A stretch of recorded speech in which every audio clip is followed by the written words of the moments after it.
All right, Flyers fans, Danny Brière did it again. The Flyers have made another low-key but intriguing prospect swap, sending Samu Tuomaala to the Dallas Stars in exchange for defenseman Christian Kyrou. At first glance, it's a classic change of scenery deal. Both players are high-skilled prospects who have had moments of promise, but maybe didn't quite fit their team's long-term puzzle. But here's the thing. This deal might quietly make a ton of sense for both sides. So let's break down what Philly's getting in Kyrou and what they gave up in Tuomaala and how this affects the Lehigh Valley Phantoms moving forward. So let's start with Samu Tuomaala, the Flyers' 2021 second-round pick out of Finland. Tuomaala came over to North America a couple seasons ago and really started to find his game with the Phantoms. This could just be the classic needs a change of scenery guy. In 2023-24, he posted 23 goals and 43 points in just 69 games. Good for second on Lehigh Valley in goals and among the AHL's top rookies in even-strength scoring. The skill was obvious. He had that north-south speed, one of the quickest releases in the Flyers system, and when he had space in transition, he was dangerous. But consistency was always the question. He'd go hot for stretches, then disappear a few games, or even get injured and miss chunks of seasons. This year, Tuomaala's start made it clear he wasn't long for the organization. In just 3 games played, he had 0 points. Last season, there were even a few nights where former head coach Ian Brière limited his minutes, which for a 21-year-old in his second AHL season, that's a bit of a red flag. Look, the upside might still be there. Dallas is betting that their fast, aggressive AHL system in Texas can unlock that goal-scoring winger that we saw glimpses of in the past.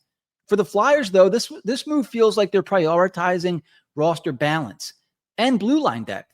So let's talk about what the Flyers are getting in Christian Kyrou. He's a 22-year-old right-shot defenseman drafted 50th overall in 2022 by the Stars. And yeah, he's the younger brother of St. Louis Blues forward Jordan Kyrou. Christian had a stellar junior career as an offensive defenseman. He's not the biggest guy at 5'10", around 185 pounds, but his game is built around hockey sense and puck movement. He's confident carrying the puck through the neutral zone. He can quarterback a power play, and he has the vision to find seams most defensemen don't see. After aging out of juniors a couple seasons ago, he joined the AHL's Texas Stars and put up 23 points in 57 games. That's solid for a rookie defenseman adjusting to the pro pace. Last season, he played in only 36 games and recorded 15 points, the same downward trajectory we saw from Tuomaala. This year, also like Tuomaala, Kyrou had 0 points through just 4 games played. The book on Kyrou is simple. Tons of skill, smart offensive reads, and a high ceiling if he can tighten up his defensive play. He's a pure puck mover, something the Flyers have been sorely lacking on the right side in their system. So how does it all fit? For Lehigh Valley, Kyrou slides into a blue line that's already crowded with names like Emil Andre and Helge Grans. But with Andre being recalled and Ethan Sampson out due to injury, Kyrou adds much-needed depth on the right side. And depth matters. The Flyers don't have a ton of right-shot prospects besides behind Drysdale and Bonk, so Kyrou instantly becomes one of the few puck-moving options they can develop on that side down in Lehigh. He's also exactly the kind of player the Phantoms' power play could use.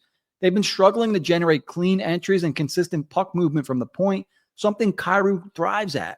I think we can expect Kyrou to get looks on the second power play unit right away, maybe even the first if Andre ends up sticking with the Flyers long term.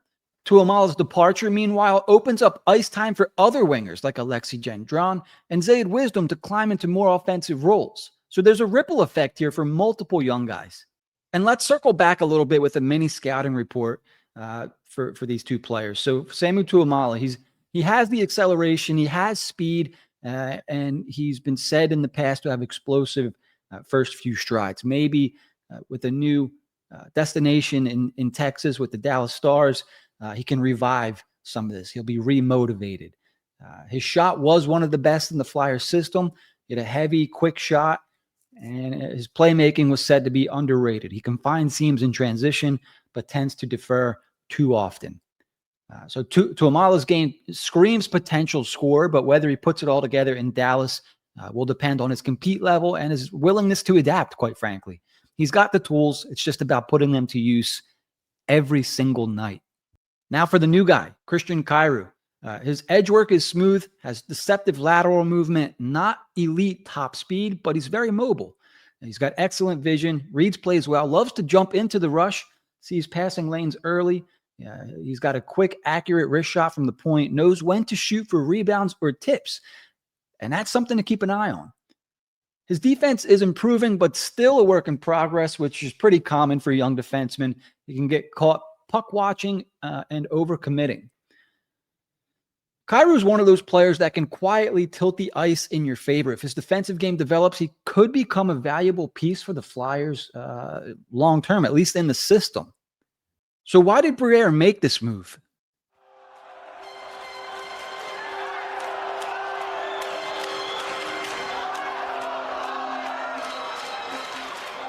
When you're on the ice, not a word really needs to be spoken. That was the beauty of being a Flyer. I've played with a lot of great teams, a lot of great players, but that was the closest group of teammates I've ever played with. In football, you need that quarterback to be special. In hockey, you need your goaltender to be special. And Pelle was just beginning to emerge as a player. Pelle wanted so desperately to be a star in the NHL. It's what he wanted most. Pelle Lindbergh. Thank you, Bernie.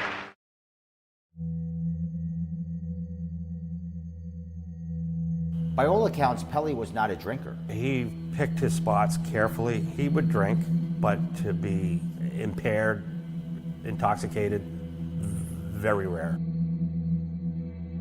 And then the next thing I know, all I seen was a white wall. I said, Pelle, there's a white wall. There's a white wall. It was a horrific scene. The car was mangled. The headlight in front of Pelle had to be back 3 feet from where it initially should have been. I read an article, you almost got into the Porsche. Is that true? Not really. Me and Murray Craven lived 3 blocks from the establishment, so we just walked home. Catching the wall right here in this corner, it was devastating. And he went into cardiac arrest, and CPR was started immediately. Talked to the police. I asked him, I said, is he going to be okay? And the police officer said, he'll be lucky to live. Police officer asked us if we had to identify a body. And I remember looking at Murray, and Murray goes, I can't do it. My gut was turning, and I didn't know what to do. And he passed away when I was holding his hand. You know, that moment, yeah. And so we were destined to be a team. Pelle, I don't blame you. I never blamed you. I wish I could take that day back. And so many people you've touched in your life miss you.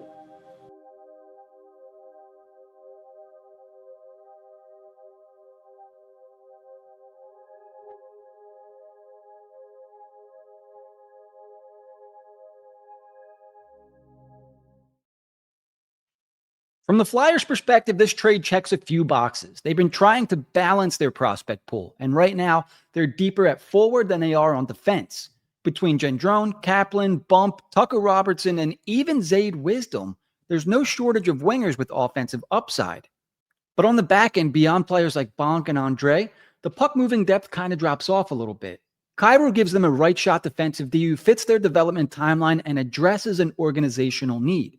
And let's be real, if you're building a system based on speed, skill, and transition play, having mobile defensemen like Kyrou is essential. This trade might also send a bit of a message. Tuomaala had all the talent in the world, but this move shows that Brière wants players who buy in, guys who work every shift, adapt to the system, play a 200-foot game.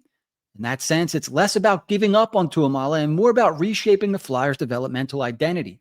They want pace, they want structure, they want accountability. And sometimes that means tough moves like this.